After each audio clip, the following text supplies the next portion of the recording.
Curta Trades here, and if you've had a cracked windshield on your newer Subaru, you are not alone. So almost all of the new Subarus from about the year 2017 on upwards, it doesn't matter which Subaru model it is, anyone with eyesight seems to have this issue where they have cracked windshields. And I've heard of people having to replace 2, 3, even 4 windshields before like 20,000 miles on these cars. And I've heard that some people say it's because when they added eyesight, Subaru changed the windshields and made them a little bit thinner, and so they're a little bit more prone to cracking. And some people say that they've had them crack without even having any rocks hit them. So like overnight the car's parked in a garage, for example, and just develops a crack the next day.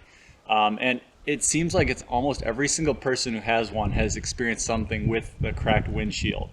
And Subaru isn't really doing anything about it. Now, there hasn't officially been a recall from Subaru on this. They keep claiming that all of these are from rock chips or from other damages from things hitting the windshield.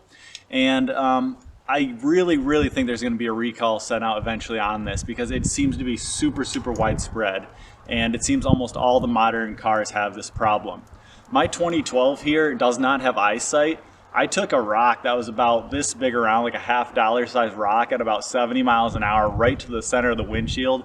I could not believe that my windshield didn't crack. It left a little scratch in my windshield, but this thing has been solid so far with the windshield, and it does not have eyesight. It seems like all the models with eyesight seem to have this issue.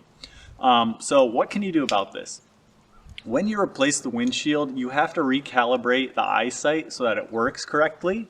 And if you don't, it will probably have issues at some point down the road.